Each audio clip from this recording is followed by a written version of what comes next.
kemudian barulah si Karim ini nyaut. Nggak, kata dia gitu. Dibentaknya Mahmud, Wak. Padahal Karim orang nggak biasa kayak gitu.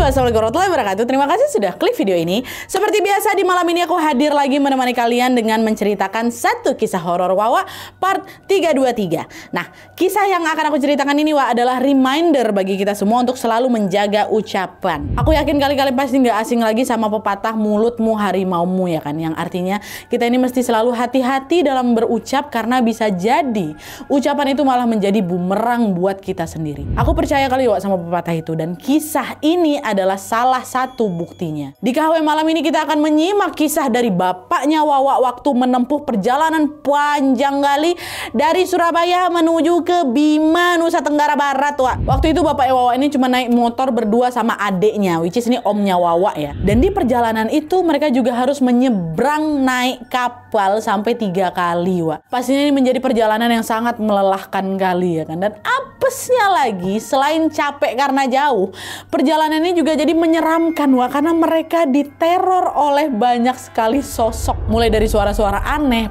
pocong bermata bolong, sampai sosok perempuan ngesot pun ada. Dan waktu ditelusuri ternyata semua gangguan itu berasal dari satu celetukan yang dilontarkan oleh bapaknya Wawa.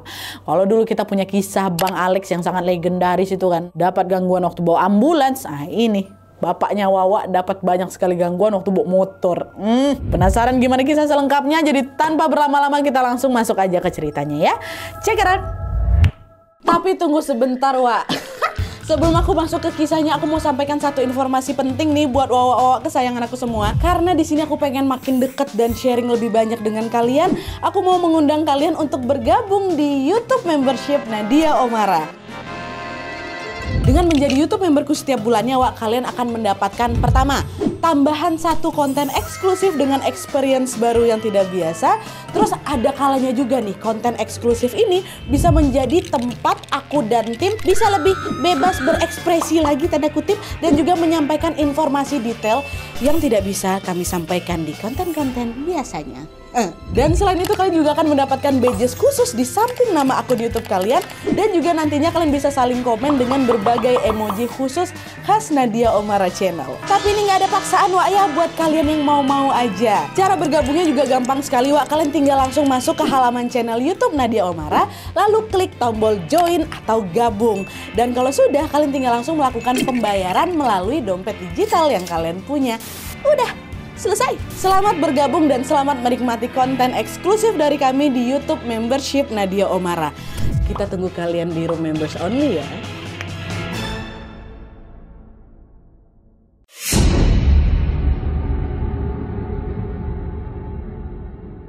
Oke Wak, kisah ini dikirim sama Wak kita yang bernama Nita dari Surabaya. Halo Kak Nita. Nah, kisah ini terjadi di tahun 2014 lalu dan dialami oleh bapaknya Nita yang bernama Pak Mahmud. Biar ceritanya gampang tanpa mengurangi rasa hormat, di sini aku langsung menyebutkan namanya aja ya, Mahmud gitu. Mantap.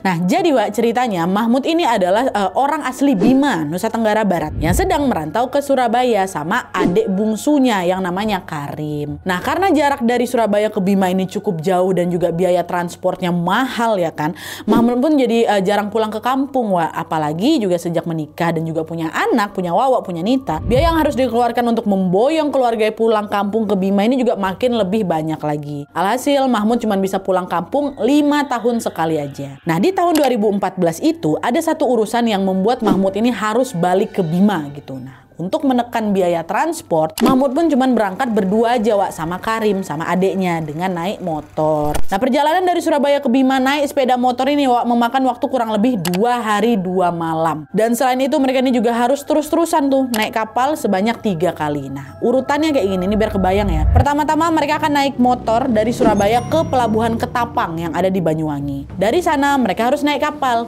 nyebrang nih ke pelabuhan Gilimanuk, Bali. Sampai di Bali, perjalanan harus dilanjutkan lagi naik motor menuju ke pelabuhan Padangbai. Lalu mereka akan naik kapal lagi untuk nyebrang ke pelabuhan Lembar, Mataram yang ada di Lombok. Nah, sampai nanti di Lombok setelah nyebrang mereka naik motor lagi ke pelabuhan Kayangan. Lalu terakhir mereka baru naik kapal lagi untuk menyeberang ke pelabuhan Poto Tano yang ada di Sumbawa. Barulah dari situ mereka tinggal naik motor lagi menuju ke rumah keluarganya Wawa yang ada di Bima. Kebayang Wak ya, jadi mereka ini harus naik motor dulu ke pelabuhan, terus nyebrang laut pakai kapal, terus naik motor lagi, naik kapal lagi, motor lagi, kapal lagi, baru motor sampai ke rumah. Kayak gitu terus berkali-kali ya kan. Nah perjalanan dari Surabaya ke Banyuwangi, nyebrang ke Gilimanuk, nyebrang ke Lembar Lombok, itu semua berjalan lancar Wak, sampai Lombok lancar. Tinggal nyebrang ke Sumbawanya aja nih, ya kan. Nah sebelum lanjut naik ke kapal Sumbawa Wak, mereka waktu itu sempat mampir dulu ke rumah seorang keluarga yang namanya Om Hasan. Nah Om Hasan ini adalah adik dari bapaknya Mahmud, omnya bapak Wawa gitu ya. Dia waktu itu tinggal di kota Mataram Timur. Nah Mahmud sama Karim ini tiba di rumah Om Hasan waktu sore hari. Mereka disambut hangat di sana, dijamu hidangan khas Mataram di situ. Lalu juga makan bersama sambil berbincang-bincang sampai malam dengan Om Hasan. Nah lalu selepas waktu Isya Wak, Mahmud sama Karim langsung pamit tuh. Dia mau melanjutkan perjalanan mereka lagi. Mereka kan harus naik motor lagi nih ke Pelabuhan Kayangan ya kan. Terus naik kapal barulah nyampe ke Pelabuhan Poto Tano yang ada di Sumbawa. Nah pas mereka pamit itu tiba-tiba dengan wajah serius Om Hasan ini bilang, hati-hati ya nak ya kalau naik motor. Nanti kalau ada yang ngikut, lempar aja pakai puntung rokok yang nyala. Tapi ingat, jangan sampai kelihatan kalau kalian sadar kalian lagi diikutin. Apalagi noleh ke belakang, jangan. Pokoknya udah pura-pura nggak tahu aja. Lempar puntung rokok itu seolah-olah kalian nggak sengaja ngelakuin itu. Itu kata Om Hasan Wak. Nah Mahmud tahu kalau yang Om Hasan maksud itu adalah yang ngikutin makhluk tak kasat mata gitu, hantu. Tapi di sini Mahmud ini malah menanggapinya dengan bercanda Wak. Dia bilang, tenang Om, kalau ada yang ngikut ya nggak apa-apa. Anggap aja oleh-oleh buat orang Bojo katanya. Bojo ini Wak sebutan buat orang asli Bima kata Wawa. Waktu dengar celotukan itu, Om Hasan ngingetin lagi, jangan ngomong kayak gitu. Kamu tetap harus hati-hati, ya. Udah tuh, mereka pamitan sama Om Hasan. Mahmud dan Karim pun melanjutkan perjalanan mereka sekitar jam 8 malam dari rumah Om Hasan. Jadi mulai nih. Perjalanan dari rumah Om Hasan menuju ke Pelabuhan Kayangan ini Wak, butuh waktu sekitar 2,5 jam. Waktu itu Mahmud yang bawa motor, Mahmud duduk di depan yang megang setir, sedangkan Karim yang duduk di belakang, yang dibonceng. Pas ngelewatin area perkotaan Wak, semua masih aman-aman aja tuh. Tapi begitu masuk ke area yang kanan kirinya hutan, suasana udah mulai berubah di sana. Di sini Karim, adiknya Mahmud ini ngerasa ada yang ngikutin mereka dari belakang. Padahal waktu itu Wak, di jalan tuh nggak ada motor lain yang melintas kecuali motor mereka. Cuman motor mereka aja yang di sana. Awalnya Karim masih cuek aja tuh. Nah lama-kelamaan Karim khawatir kalau yang ngikutin mereka di belakang ini kayaknya hantu lah atau sosok gaib lah gitu kan. Di situ Karim langsung ingat sama nasihatnya Om Hasan. Kalau ada yang ngikutin cepat lempar pakai puntung rokok yang menyala gitu kan. Karim bilang lah ke abangnya, bang rokok masih ada bang katanya. Aku minta 1 lah. Dan FYI Wak, Mahmud ini memang perokok aktif kali. Sedangkan Karim adiknya cuma ngerokok kalau habis makan makanan yang kecut aja. Itu aja. Nah pas Karim ini minta rokok, Mahmud ngebatin. Perasaan tadi di rumahnya Om Hasan gak ada makan makanan kecut lah. Ini ngapa sekarang tiba-tiba adik aku minta rokok? Jangan-jangan ada yang ngikutin ya. Dia ngeh nih sama ucapannya omnya tadi. Mahmud langsung nanya, ngapa dek? Diikutin kita ya katanya. Waktu Mahmud ngomong kayak gitu, kesal Karim. Tadi kan Om Hasan udah bilang kalau ada yang ngikutin, kita harus belaga nggak tahu. Ngapa pula aku tanya sekarang?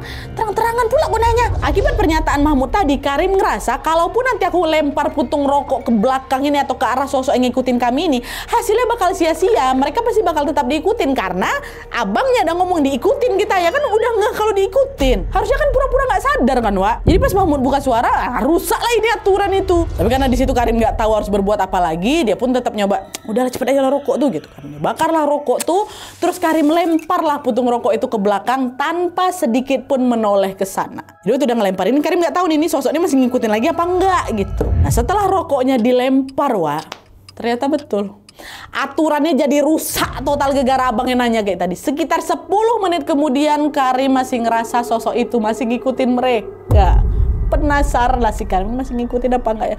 Dia beranikan diri lah buat noleh ke belakang. Dan di saat dia noleh ke belakang itu dia ngelihat ada sosok pocong dengan mulut robek dan kedua matanya bolong lagi melayang ngikutin mereka. Dan pocong ini Wak, badan itu agak condong ke depan tuh, jadi posisinya macam Superman kata om aku. Sebenarnya dia kan nggak ada tangan, sorry. Gitu, bukan gini terbangnya, gini ya. Ya sebelum ada langsung dia berbisik, bang ada pocong bang, ada pocong tuh ngikutin kita, katanya. Dengar itu Mahmud, astaga serius kok, ada pocong bang, ada pocong. Wah, langsung lah ngebut kan. Tapi semakin mereka ngebut, pocongnya makin ngencang juga, wah, macam nggak mau ketinggalan, diikutin juga dari belakang. Masih ada, masih bang, masih. Oh, makin laju, mereka makin laju juga, pocong tuh ngikutin. Astagfirullahaladzim. Nah, untungnya begitu masuk area pelabuhan yang lumayan ramai, pocong tuh udah hilang, wah. Bang, alhamdulillah bang, dia udah nggak ngikutin lagi. Seram kali bentuk pocongnya bang, jelas kali nampak depan aku tadi. Waktu dengar itu Mahmud nggak langsung respon, wah. Dia sempat terdiam bentar, terus dia bilang, Dek, kok tadi ngelihatnya cuma pocong aja? Iya bang, kok aku ngelihatnya ada sosok lain juga ya? Kata Mahmud kayak gitu. Sosok apa bang? Ya aku tengok cuma pocong aja loh. Nggak terlalu jelas yang aku lihat, soalnya aku ngeliat juga dari kaca spion. Tapi sekilas kayak perempuan dek. Posisinya di bawah kita nih macam lagi keseret gitu sambil megangin motor. Kata, weh serius kok bang? Aku nggak lihat, aku tengok cuma pocong. Ya weh, aku tengok perempuan juga. Tapi mungkin aku salah lihat lah yang perempuan itu ya. Udah, yang penting kita sekarang udah nggak diikutin lagi nih dek, ya kan? Ayolah kita masuk kapal sekarang, kata si Mahmud. Dah nih. Udah waktu udah di kapal, perjalanan dari Pelabuhan Kayangan ke Pelabuhan Poto Tano Sumbawa ini butuh waktu sekitar 2,5 jam juga, wah. Kapal mereka baru berangkat di jam 2 pagi. Nah, itu berarti mereka akan tiba di tujuan sekitar jam 5 subuh lah, ya kan? Nah, rencananya Mahmud sama Karim itu mau tidur aja nih di sepanjang perjalanan yang ada di kapal itu. Tapi pas baru mau merem, Karim tiba-tiba kebelet pipis. Alah, mak, kebelet pula aku. Aku kamar mandi dulu ya, Bang ya, kata dia ke Mahmud. Oh iya, jangan lama-lama, Dek, katanya. Dah, pergilah ini, pergi ke kamar mandi. Begitu masuk kamar mandi, bau pesing langsung nyengat. Wah, ditambah juga kondisi kamar mandinya kotor kali ya kan. Sebenarnya Karim juga nggak nyaman buang air di sana, tapi gara-gara udah kebelet ya kan, nggak ada tempat lain. Akhirnya dia terpaksa lah pipis di kamar mandi jorok itu. Terus pas lagi buang air ini, tiba-tiba dari arah luar pintunya itu, pintu kamar mandinya, terdengar suara orang batuk-batuk. Wah, tapi batuknya tuh heboh kali, macam mau ngeluarin dahak nggak bisa tuh loh. Heboh kali batuknya kan. Ngapa nih? Orangnya lagi mabuk laut kali ya, pikir si Karim kayak gitu. Dah diabaikanlah batuk itu kan, tapi masih tuh batuk. Cuman waktu si Karim nih keluar kamar mandi, kaget dia, wak. Di luar tuh nggak ada orang sama sekali. Tapi ini suara batuknya masih ada ya. Waktu dia keluar suara batuk masih ada. Waktu dia tengok nggak ada orang, suara batuk tuh masih ada. Loh, kok kosong? Mana nih orang yang lagi batuk nih? Karim celingak-celingok lah kesana kemari, tapi tetap aja nggak ada. Cuman dia sendiri yang ada di kamar mandi itu. Ini suaranya masih ada padahal, wak. Cuman wujudnya nggak ada. Nah, nggak mau mikir aneh-aneh, Karim buru-buru lah ini balik lagi ke dalam kapal, ke tempat tidur dia tadi. Sesampai di sana, Karim nengok abangnya lagi teleponan sama istrinya, wak, sama mamaknya Wawa. Karim duduk lah ini di sampingnya si Mahmud tanpa negur Mahmud, karena kan Mahmudnya lagi teleponan. Nah terus beberapa waktu kemudian, waktu teleponnya Mahmud ini udah selesai, Mahmud nggak langsung tidur, Wak. Dia berjalan keluar ke area dek mau ngerokok. Nah pas dia keluar ke dek kapal ini, Mahmud malah ketemu sama Karim yang ternyata udah lebih dulu ada di dek, Wak. Karim lagi berdiri gitu sambil menatap laut keluar, kan gelap kan, udah malam ya kan. Jadi dia kayak gitu di dek kayak gini ya. Mahmud tepuk lah pundak ya kan. Rim, udah di sini aja kok. Perasaan kok tadi di samping aku lah, kapan kau keluar? Diam aja Karim di situ, Wak. Si Mahmud bilang lagi, kok udah nelfon keluarga di Bima belum? Kalau bentar lagi kita mau nyampe, kata Mahmud. Lagi-lagi di sini Karim cuma diam aja, Wak. Diam deh. Awalnya Mahmud nggak curiga sama sekali ya kan sama sikapnya Karim yang mendadak cuek itu. Yang ada Mahmud di situ lebih fokus ke rokoknya. Terus waktu lagi mau bakar rokok, nggak lama kemudian barulah si Karim ini nyaut. Dah, kata dia gitu. Dibentaknya Mahmud, Wak. Padahal Karim orang nggak biasa kayak gitu. Dia ngejawab pertanyaan yang terakhir tadi cuma delay terus ngebentak. Mau ditegur langsung nih sama si Mahmud, tapi waktu itu si Mahmud lagi mau ngebakar rokok. Kurang ajar kan, waktu dia nengok ke si Karim mau negur ini, Mahmud malah melihat di situ ada sosok pocong yang ngikutin mereka tadi ada di depannya si Mahmud sekarang, Wak. Matanya bolong, bibirnya sobek, dan pocong itu datang sama gitu. Karim tuh pocong rupanya.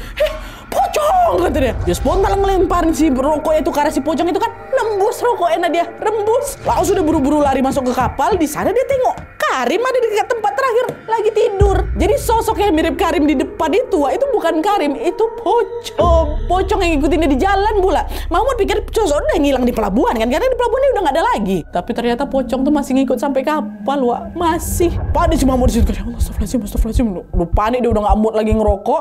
Dia memutuskan untuk diam dulu, tenang dulu. Tapi dia nggak mau cerita nih soal Karim, biar si Karim juga nggak ketakutan. Nih perjalanan masih jauh nih, ya kan? Udahlah dia diam ya di situ, diam. Baru akhirnya dia tertidur.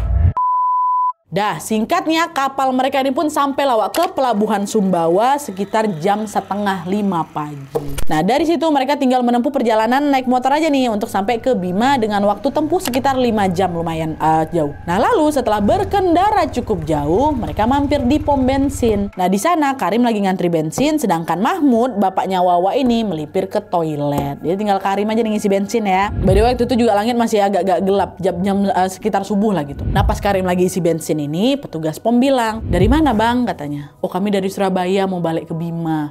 "Wih, jauhnya. Berapa kali naik kapal lah bang?" "Iya jauh bang, 3 kali kami naik kapal. Tapi untungnya bentar lagi nyampe. Tinggal lanjut naik motor aja kok, sekitar 5 jaman lah mungkin ya." Nah, petugas pom ini manggut-manggut aja. "Oh iya pak." Terus nggak lama kemudian dia bilang, "Bang, perjalanan dari sini ke Bima kan masih jauh bang. Kalau saya boleh kasih saran, sebaiknya jangan berhenti-berhenti lagi bang ya. Kalau sekiranya masih mampu buat jalan, abang jalan terus aja lah bang." Kata si pom bensin tuh kayak gitu. "Loh, emangnya kenapa bang nggak boleh berhenti?" "Maaf bang, saya bukan maksud mau takut-nakutin. Tapi sekarang ada yang lagi ngikutin abang. Semakin sering abang berhenti, takutnya nanti makin banyak lagi yang ngikutin," katanya. Merinding lah si Karim di situ, aku aja ikutan merinding ya Allah. Di titik ini Karim belum tahu ya soal kejadian Mahmud yang diikutin sama pocong yang nambahin pocong di dek kapal, belum tahu. Ini kan Mahmud belum cerita apa-apa. Tapi karena sebelumnya Karim ini udah ngelihat sendiri kalau mereka ini diikutin pocong di sepanjang jalan sebelum nyampe pelabuhan itu, waktu dengar ucapan si Bang Pom ini, Karim langsung menduga kalau yang dimaksud sama petugas pom itulah si pocong tadi. Akhirnya Karim langsung nanya lagi, "Bang, yang ngikutin pocong bukan?" Ngangguk petugas pom itu. "Iya bang, pocong," kata astagfirullahaladzim. Di situ Karim cuma bisa diam, mau dia shock dari situ. Kenapa aku tiba-tiba merinding kali ya? "Udah bang, baca-baca aja," kata petugas pom kan. Nah, nggak lama Mahmud datang nih, Wak, selesai BAB kan. Mahmud datang, Karim nggak ngomong apa-apa. Dia langsung ngajak Mahmud untuk segera melanjutkan perjalanan. Dan kali ini gantian, Wak, Karim yang di depan, Mahmud yang di belakang. Di situ Karim nggak cerita ke Mahmud soal obrolannya sama petugas pom bensin tadi. Mahmud juga nggak buka cerita soal apa yang di dek kapal tadi, Wak. Karim masih diam, aja kan masih diam sambil melajukan motornya sekencang mungkin. Langsung ngegas, wang, kayak gitu. Ditanya masih Mama, ngapa ngebut-ngebut, Rim, santai aja lah, kata si Mahmud ya kan. "Udah bang, nggak apa-apa, biar cepat sampai kita. Udah nggak usah buru-buru, udah dekat kok ini." Justru karena udah dekat, makanya biar cepat sampai. "Udahlah santai aja, kita mampir makan dulu aja lah, yuk, lapar kali aku," katanya. Nah, nggak lama setelah si Mahmud ngomong kayak ini, mereka nengok ada warung, Wak, di pinggir jalan. Karim sempat ragu nih. Dia ingat sama peringatan petugas pom tadi. Tapi karena Mahmud ini terus ngeluh-ngeluh dia lapar, Karim pun juga lapar. Karim nggak langsung berhenti, tapi dia melankan atau menurunkan kecepatan motornya untuk melihat warung itu lebih jelas gitu kan. Dia mau ngecek dulu. Waktu dia mau memelan, dia mendekat, warung tuh terang kali, Wak, ramai juga. Nah, kemungkinan yang mampir di sana itu adalah supir-supir truk yang memang lagi istirahat. Soalnya di sekitar warung itu juga mereka ngelihat ada beberapa truk-truk yang terparkir. Nah, Mahmud bilang belakang, "Pas kali deh, ayo kita mampir makan di situ." Nah, karena Karim sudah memelankan laju motornya, Mahmud pikir mereka mau mampir ke warung ya kan. Cuma waktu udah mau makin mepet, Karim keingat lagi tuh kedua kalinya tentang pesan si petugas pom tadi, jangan berhenti di tengah jalan biar nggak banyak sosok yang ngikutin. Akhirnya, Wak, di situ tanpa mempedulikan Mahmud yang lagi kelaparan ini, waktu dia memelan, Karim langsung ngegas, wang, kata, "Rim, kok nggak jadi mampir? Ayo kita makan dulu." "Udah bang, nggak usah berhenti bang, nanggung. Kita makan kalau udah sampai Bima aja lah." "Tapi aku udah lapar kali loh." "Emang kok nggak lapar?" "Ya lapar aku udah, tapi pokoknya tahan dulu aja lah. Tuh bentar lagi kita udah mau nyampe bang, udah bang sabar aja." "Kok ini apa nih Rim? Tinggal belok bentar, makan bentar, apa susahnya?" "Nggak bang, nggak mau. Pokoknya aku nggak mau berhenti sebelum kita sampai Bima." Lah mereka berdua nih, Wak. Nah terus di tengah perdebatan itu dari jauh, udah ngegas nih. Dari jauh mereka ngeliat lagi ada warung di sebelah kiri dan posisinya juga tepat ada di pinggir jalan itu. "Tuh loh Rim, mumpung ada warung di situ. Ayolah mampirnya di situ," kata si Mahmud. Udah kelaparan, Wak. Nah pas jaraknya makin dekat, Karim dipelankan lagi, Wak, laju motornya untuk ngeliat lagi suasana warung yang kedua ini. Dan disitulah mereka sadar kalau warung yang kedua ini sama persis dengan warung yang mereka lihat sebelumnya. Semuanya sama persis, kata bapak aku. Udah dia tata letak ya, posisi orang-orangnya, lampunya, truk-truk yang lagi parkir, semua sama. Nah Mahmud yang tadi yang ngotot kali pengen mampir, dia langsung, "Dek, kok persis sekali macam warung yang tadi? Kok ada belok-belok?" "Enggak bang." "Persis sekali, Dek. Dari tadi juga kita maju aja kan?" "Iya bang." Dek, ada nggak beres nih, Dek. Makinlah digas lagi sama si Karim. Oh, nggak mau dia lagi berhenti di tempat kedua. Sama persis kayak di pertama. Terus setelah berkendara sejauh 2 kilometer, anehnya mereka kembali lagi nemuin warung yang sama, Wak. Sama lagi ketiga, sama. Jadi mereka ini macam puter-puterin kayak gitu loh, Wak. Dan kata bapak aku dia, setiap 2 kilometer sekali pasti kami ketemu warung itu lagi. Bang ini lagi bang, ini lagi bang. Nah sadar ada nggak beres, Mahmud sama Karim pun udah bang, Dek, doa gitu, doa berzikir lah itu sepanjang jalan ya kan. Sampai akhirnya setelah ngelewatin warung itu sebanyak 6 kali, jadi 6 kali warung tuh kelihatan sama mereka udah nggak ngeliat warung itu lagi bang. Udah lewat 2 kilometer nih, udah nggak ada lagi kan, nggak ada bang. Coba ngegas lagi udah 5 kilometer, nggak ada kan, nggak udah aman ini, udah agak tenang lah itu kan. Ya tapi 6 kali wak diputarin, ditenggokin itu terus. Nah dah nih. Pas di tengah jalan berikutnya, tiba-tiba telepon masuk nih dari HP-nya si Mahmud. Oh, rupanya dari istrinya. Diangkatlah sama Mahmud ya kan. Halo Dek, ngapa Dek? Abang masih di jalan ini sama si Karim, belum nyampe Bima. Bentar lagi lah ini mungkin. Waktu ngomong kayak gitu hening, gak ada yang nyaut. Mahmud nanya lagi, Yang, halo? Adek, ngapa Dek? Tetap hening, gak ada jawaban. Nah Mahmud pikir ini mungkin sinyalnya lagi jelek kali ya, makanya teleponnya nggak nyambung. Mau dimatikan itu telepon Wak. Tapi sebelum teleponnya terputus, tiba-tiba dari telepon aku terdengar perempuan ngomong, ngapa nggak berhenti makan di warung saya? Nggak lapar kata. Ya astagfirullahaladzim, Mahmud tahu betul itu bukan suara bini aku, bukan suara istrinya. Spontan Mahmud langsung matiin teleponnya kan. Nah di situ Karim notice gelagat Mahmud yang kelihatan macam shock kayak gitu. Ngapa bang? Nggak Dek, nggak apa-apa. Udah lah yuk. Mahmud sengaja memang nggak mau cerita juga Wak, karena khawatir kan si Karim lagi bawa motor ya kan. Nah terus nggak lama kemudian tiba-tiba dari arah belakang motor bapak aku Nadia terdengar suara perempuan yang telepon tuh lagi. Dan kali ini nggak cuman Mahmud aja dengar, Om Karim pun dengar Nat. Dan perempuan itu juga bilang hal yang sama. Kenapa nggak berhenti makan di warung saya? Nggak lapar. Kenapa nggak berhenti? Nggak lapar. Gitu, astagfirullahaladzim. Mahmud sama si Karim spontan noleh lah ke belakang. Dan betapa kagetnya mereka waktu ngelihat ada sosok perempuan Wak, dalam posisi lagi terduduk ngesot gitu loh, megangin knalpot. Dia megang, sampai wajahnya pecah. Kaki kirinya nggak ada, terus kaki kanannya ngelupas macam habis di kegesek-gesek aspal tuh loh. Astagfirullahaladzim, setan gitu kan. Karim gasing ngebut lagi mau langsung astagfirullahaladzim, merinding aku. Itu bapak aku berpeluk sama adeknya saking takutnya. Untung si Karim tuh fokus Wak, untung fokus. Kalau nggak bisa belantak tuh, bisa ketabrak ya kan. Baca doa deh, fokus deh.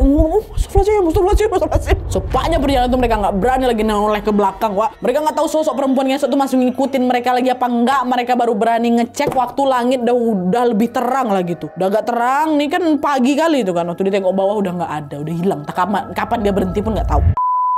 Nah singkatnya sekitar jam 12 siang Wak, mereka sampailah di rumah keluarganya Bima, keluarga yang ada di Bima. Sepupunya Mahmud dan Karim juga udah pada ngumpul Wak di sana menyambut Karim dan juga Mahmud. Mereka nunggu di sana ngobrol-ngobrol, makan apa segala macam, lepas rindu lah gitu. Di teras rumah nih ngobrol-ngobrol. Nah di tengah obrolan itu, Mahmud sama Karim baru tuh buka suara semua, barulah semua menceritakan kejadian horor yang mereka alami di sepanjang perjalanan itu.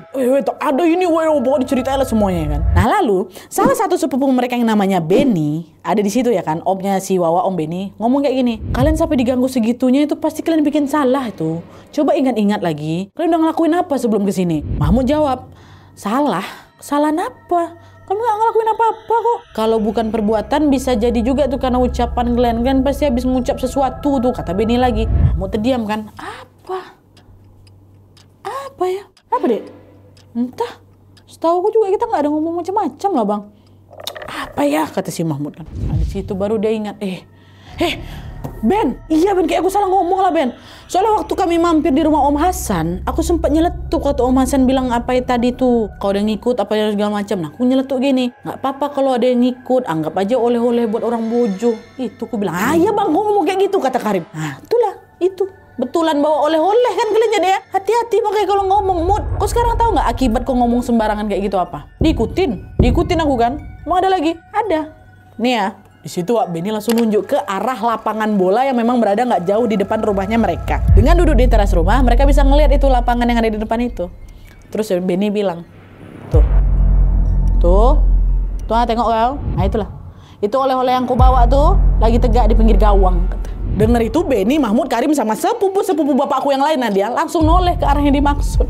Dan ternyata ya Allah, betul di situ ada sosok pocong yang lagi berdiri tepat tepat di pinggir gawang itu. Tegak ada di situ. Itu udah siang ya Nat ya, udah siang ada di situ. Semua pada masuk ke kamar tuh kan waktu birit-birit. Panik si Mahmud itu, sampai ngikut ke sini pocongnya. Betulan jadi oleh-oleh dia. Aduh kacau ini Wak. Kalau aku balik ke Surabaya dia tetap ngikut apa enggak ya? Udah makanya, ada tenang kau. Nanti sebelum balik ke Surabaya aku mampir dulu ke tempatnya kakek Basri ya. Siapa tahu dia bisa bantu. Jadi kakek Basri ini memang salah satu keluarganya mereka juga yang cukup tajam lah Wak, dan bisa ngerukiah katanya. Udah nanti kau kesana dulu katanya gitu. Udah panik lah sih. Dia ngikut Wak. Ngikut sampai rumah di Bima.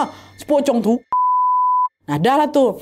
Nah, setelah semua urusan di Bima itu selesai, kan mereka harus balik lagi nih ke Surabaya. Sebelum balik ke Surabaya, Mahmud sama Karim ini mampir dulu tuh betulan ke rumahnya kakek Basri. Nah, entah karena kecapean atau apa Nat ya, tapi kata bapak aku, waktu nyampe di tempatnya kakek Basri itu, badan mereka macam berat kali. Dua-duanya kayak gitu. Udah ketemu sama kakek Basri, ngobrol tentang apa yang mereka alami selama perjalanan mau ke Bima itu. Nah, kakek Basri ini pun menyuruh mereka untuk udah kalian ambil wudhu, nanti kita ruqyah. Proses ruqyah waktu itu berjalan lancar Wak. Kakek Basri cuma membacakan doa-doa saja. Tapi efek yang dirasakan Mahmud sama Karim dari ruqyah itu betul-betul kerasa Wak. Walaupun doa-doa yang dikasih tahu juga yang biasa-biasa tadi tuh loh. Badan mereka yang semula berat seberat-beratnya itu tiba-tiba jadi ringan. Ya kan? Dan gak lama kemudian barulah di sini kakek Basri cerita semua Wak. Jadi nih menurut kakek Basri yang bikin badan mereka berat waktu masuk ke sana itu adalah karena ada sosok yang ngikutin dan minta gendong di badan mereka. Dan sosoknya juga beda-beda Wak. Kalau Pak Mahmud nih, bapaknya Wawa, dia diikutin sama perempuan ngesot yang marah gegara mereka gak mau mampir di warungnya. Ya kan, dan sosok itu nih ya posisinya Wak, ngalungkan tangannya di leher Mahmud dan ngegantung di punggungnya Mahmud. Jadi macam orang digendong belakang tuh kayak gitu. Sedangkan Karim diikutin juga. Tapi dia diikutin sama sosok kakek-kakek umuran sekitar 70-an tahun gitulah wujudnya. Dan posisi kakek itu nemplok ke pundaknya Karim. Dan kakek itu katanya berasal dari kamar mandi kotor yang ada dekat kapal tempat Karim buang air kecil tuh Wak. Dan katanya sosok yang sering batuk-batuk macam mau ngeluarin dahak di kapal itu memang suara dari si kakek ini. Oke, yang ngikutin saya perempuan, yang ngikutin Karim kakek-kakek. Atau gimana pocongnya kayak dia selalu ngikutin kami loh, itu yang kami tengok malah. Nah itu beda lagi. Sosok itu memang ngikutin kalian sampai ke sini. Kan kamu juga yang bilang kemarin kalau ada yang ngikut ya biar jadi oleh-oleh orang bojo kan. Kan kamu ngomong kayak gitu Mahmud. Nah sekarang sosok pocong itu sudah menjadi milik orang bojo dan dia nggak akan ngikut kalian lagi kok. Nggak. Dia akan tetap tinggal di pinggir gawang bola, kata kakek Basri. Astagfirullahaladzim. Nah ucapan kakek Basri itu bikin bapak lega, tapi bikin bapak merinding juga. Leganya ya setidaknya sekarang pocong itu udah nggak ngikutin mereka lagi, nggak akan ngikutin ke Surabaya lagi ya kan. Begitu juga katanya dengan sosok perempuan ngesot sama kakek-kakek yang batuk tadi itu katanya udah dilepas dari badannya mereka. Dengan begitu Mahmud sama si Karim bisa balik ke Surabaya dengan tenang nih, tanpa gangguan apa-apa. Tapi yang bikin merinding, ya Allah aku udah bawa oleh-oleh adalah pocong. Aku bawa oleh-oleh bojonya tuh pocong. Sumpah anti mainstream bapak yang bawa. La haula wala quwata illa billah. Astagfirullahaladzim. Aduh kok ketawa aku. Kebayang gak kalian bawa apa oleh-oleh apa pocong? Jangan ketawa nanti aku didatangin coy. Gitu. Oke Wak, jadi itu tadi pengalaman horor yang dialami sama Pak Mahmud dan juga Om Karim. Betul kan yang aku bilang di awal tadi Wak, mulutmu harimaumu. Hati-hati dalam berucap karena ucapan itu bisa menjadi bumerang untuk kita sendiri. Sama seperti apa yang sudah dialami sama Pak Mahmud. Siapa sangka Wak, kalau dari satu celetukan yang niatnya cuma untuk bercanda aja, mereka sampai diikuti di sepanjang perjalanan menuju ke Bima. Dari sekian banyaknya kejadian tadi Wak, bagian mana yang menurut kalian paling seram? Bagian mana? Kalau aku nih Wak, bagian paling epic tuh waktu pocong tuh nyamar jadi Om Karim tuh loh. Wah itu plot twist sih. Apalagi waktu mereka diputar-putarin di warung sampai 6 kali tuh. Itu pasti ngerasain macam lagi kejebak di dimensi lain gak sih? Udah itu waktu udah bebas dari tempat itu juga diganggu lagi sama perempuan ngesot megang knalpot tuh. Ya Allah, ngapa gak mampir di warung aku kau? Tapi untung Om Karim tuh fokus Wak ya. Om Karim sama bapak lah sempat takut gak fokus banting setir kecampak terjatuh macam mana tuh. Alhamdulillah Allah masih melindungi mereka semua. Terima kasih sekali lagi ceritanya Kak Nita. Salam buat bapak sama Om Karim ya. Semoga mereka selalu sehat dimanapun dan kapanpun. Oke, Wak jadi sekian dulu videonya. Kalau misalnya kalian juga pengen berbagi kisah horornya, boleh langsung kirim aja ke email kisahhoror@gmail.com. Jangan lupa sertakan juga judulnya di subjek email dan jangan lupa sertain nomor WhatsApp sama Instagram kalian biar kami nanti gampang hubunginnya kalau misalnya kisahnya di-up di video selanjutnya. Oke, baik sekian dulu videonya. Terima kasih banyak yang sudah menonton. Kalau kalian suka video ini, klik like-nya. Jangan lupa komen di bawah tidak dan saran-saran untuk selanjutnya. Jangan lupa nyalain notifikasi supaya kalian tahu kalau upload video baru. And as always, jangan lupa untuk klik tombol subscribe supaya kalian sama-sama tahu informasi menarik dan menegangkan dari channel aku. See you next video, bye.